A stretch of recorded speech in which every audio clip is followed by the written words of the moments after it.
तथागत बुद्ध उन दिनों मगध प्रवास पर थे। साथ में शिष्यों का बड़ा समूह भी था।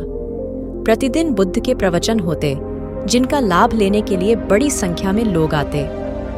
इन लोगों में साधारण जन के साथ विशिष्ट हस्तियां भी शामिल रहती थीं। हालांकि बुद्ध सभी के प्रति समान रूप से प्रेम व आत्मीयता का व्यवहार रखते थे। दोस्तों, अगर आपको इस प्रकार का और भी कहानी सुनना पसंद हो तो इस वीडियो को लाइक करके चैनल को सब्सक्राइब कर ले। आइए अब आगे की कहानी सुनते हैं। इन लोगों में नगर सेठ का पुत्र भी था, जो बड़े ध्यान से बुद्ध के प्रवचन सुनता था। वह नित्य ही बुद्ध के शिष्यों के समक्ष बुद्ध की तारीफों के पुल बांधता और धन्य धन्य भाव से घर जाता। एक दिन प्रवचन समाप्त होने के बाद उसने किसी शिष्य से कहकर बुद्ध से मिलने की हार्दिक इच्छा प्रकट की। जब उसे बुद्ध के सामने ले जाया गया तो उसने उन्हें साष्टांग प्रणाम कर कहा, भगवान, आप जैसा तपस्वी और ज्ञानी व्यक्ति पहले न कभी हुआ था और न भविष्य में होगा। यह सुनते ही बुद्ध ने उसकी बात बीच में ही रोककर कहा, वत्स, क्या तुमने इतना अध्ययन कर लिया है कि अब तक कितने संत महापुरुष हुए हैं, और क्या भविष्य भी जान चुके हो कि आगे और कोई नहीं होगा? युवक लज्जित भाव से चुप खड़ा रहा, क्योंकि इस बात का उसके पास कोई जवाब नहीं था। बुद्ध ने अपनी बात समाप्त करते हुए उसे सीख दी, सदैव अपनी आंखें खुली रखो। जो जैसा है उसे वैसा ही महत्व दो। किसी से उसकी तुलना मत करो। कथा का सार यह है कि किसी भी क्षेत्र के अधिकारी विद्वान की स्वतंत्र रूप से प्रशंसा करना उचित है, किंतु सर्वश्रेष्ठ बताना अनुचित, क्योंकि श्रेष्ठता को व्यक्ति, समय व स्थान की सीमाओं में नहीं बांधा जा सकता। एक बार भगवान बुद्ध एक गांव के समीप एक शाला में निवास कर रहे थे। दिन का समय था। आकाश में घटाएं घिर रही थीं। थोड़ी ही देर में मूसलधार बारिश होने लगी। आसपास के लोगों में अपने बाहर रखे सामानों को हटाने की हड़बड़ी मच गई। इसी आपाधापी में कुछ लोग गिर भी गए और उन्हें चोट आई। तभी जोर से बिजली कड़की और वहीं काम कर रहे 2 किसानों एवं 4 बैलों को अपनी चपेट में ले लिया। इन सभी की तत्काल मृत्यु हो गई। इस हादसे के कारण वहां भारी भीड़ एकत्रित हो गई। उस समय भगवान बुद्ध वहीं शाला के बरामदे में टहल रहे थे। लोगों ने उन्हें घटना के विषय में बताया तो उन्होंने अनभिज्ञता जाहिर की। ग्रामीणों से उनका वार्तालाप कुछ ऐसे चला, भंते, आप उस समय कहाँ थे? बुद्ध बोले, आयुष्मान, यहीं था। आपने बादलों को घुमड़ते और बिजली को चमकते देखा? नहीं देखा। भंते, आपने बिजली का किसानों पर गिरना नहीं देखा? नहीं देखा। भंते, आप सो गए थे? नहीं, मैं जाग रहा था। भंते, आप होश में थे? हाँ आयुष्मान, मैं होश में था। तो भंते, आपने होश में जागते हुए न गरजते बादलों को सुना, न बिजली की कड़क सुनी और न उसके गिरने को देखा? हाँ आयुष्मान। गौतम बुद्ध की ऐसी एकाग्रता देख उपस्थित लोग उनके प्रति श्रद्धावनत हो गए। सार यह है कि लक्ष्य के प्रति एकाग्रता उसकी शीघ्र उपलब्धि का अच्छा साधन है। आज की युवा पीढ़ी एकाग्रता के जरिए अपने बड़े सपनों को जल्दी पूरा कर सकती है।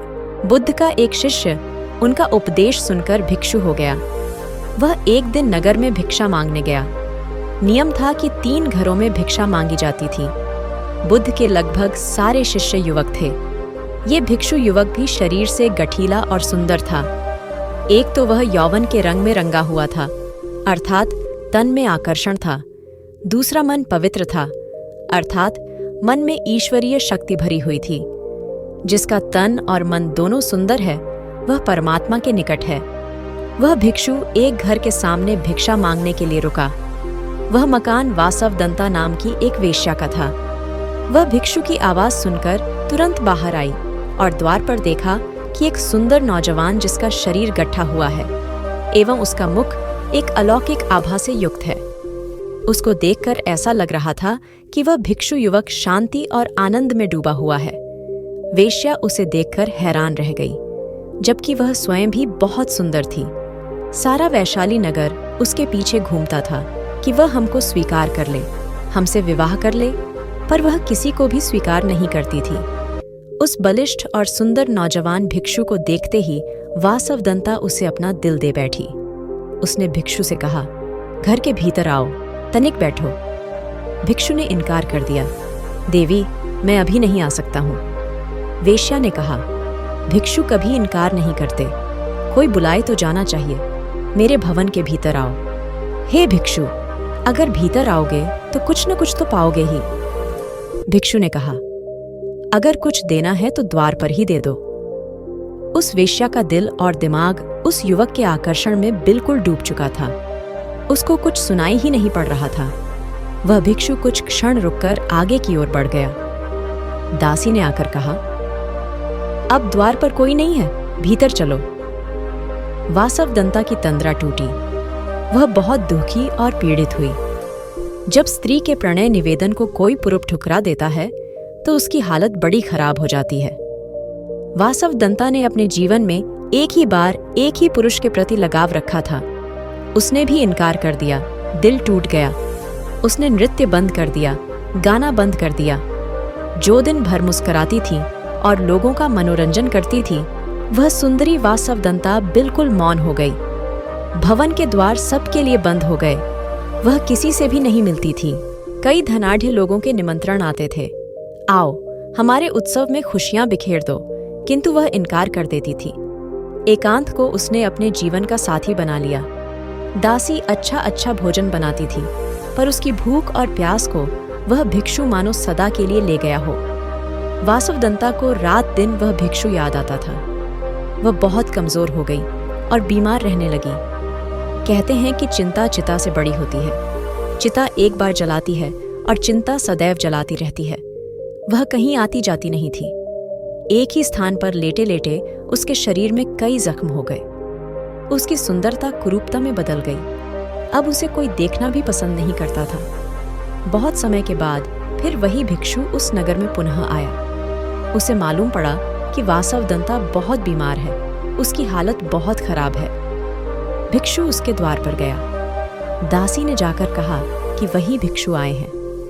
वासवदत्ता ने दासी से कहा, यहाँ पर मत आने दो। जब मैं सुंदर युवती थी, बहुत खूबसूरत थी, तब मेरा निवेदन स्वीकार न किया। अब मैं बदसूरत और बीमार हो गई हूँ। अब मैं इनके सामने कैसे जाऊं? नहीं जाऊंगी। पर भिक्षु आ गए।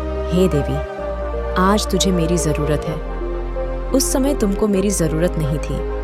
उस समय तेरी सुंदरता, तेरे नाच गाने से मोहित होने वाले हजारों थे, किंतु दुह की घड़ी में सब दूर हो जाते हैं।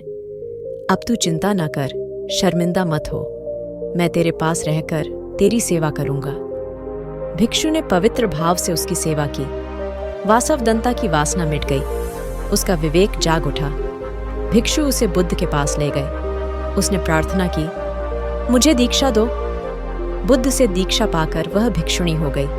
अपना जीवन पतित से पावन कर लिया। बुद्ध शरणम गच्छामि।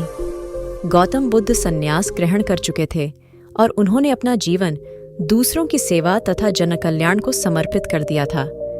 गौतम बुद्ध अनेक स्थानों की यात्रा करते और अपने अनमोल उपदेशों से लोगों का नैतिक जीवन सुधारने का प्रयास करते।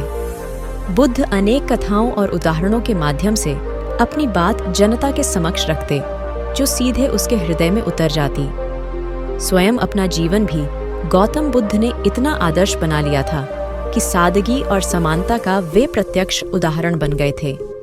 एक बार एक धनी सेठ ने उनसे भिक्षाटन हेतु अपने घर आने का आग्रह किया। बुद्ध ने सहर्ष इस प्रस्ताव को मान लिया। सेठ ने मेवों की खीर बनवाई थी। गौतम बुद्ध उसके घर पहुंचे और गोबर से भरा कमंडल आगे बढ़ाते हुए खीर उसमें डालने के लिए कहा। अस्वच्छ कमंडल देख सेठ ने उसे पहले धोया और फिर उसमें खीर भरकर बुद्ध के हाथ में दे दिया। यह देख बुद्ध ने सेठ से कहा, हमारे आशीर्वाद को भी यदि आप खीर जितना ही मूल्यवान समझते हो तो उसे रखने के लिए मन रूपी पात्र को भी शुद्ध व पवित्र करो। गोबर जैसी मलिनता अपने अंतस के भीतर भरे रखने पर यह दान धर्म आपके किसी काम न आ सकेगा। यह सुनकर सेठ की आंखें खुल गईं और उसने अपने पात्र अर्थात अंतर्मन में भरे दुर्गुणों से मुक्ति पाने का निश्चय किया। सार यह है कि धार्मिक कर्मकांड, तीर्थ स्थलों की यात्रा, व्रत उपवास और दानादि तभी सार्थक व पुण्यदायी होते हैं जबकि मन विकार रहित और भावना शुद्ध हो। आनंद भगवान बुद्ध के प्रमुख व प्रिय शिष्य थे। उनके स्वभाव में उदारता, स्नेह व सहिष्णुता जैसे गुण शामिल थे। वे सभी के प्रति समान व्यवहार करते थे। उनकी दृष्टि में कोई छोटा या बड़ा नहीं था। एक बार आनंद कहीं जा रहे थे। रास्ते में उन्हें बड़े जोर की प्यास लगी।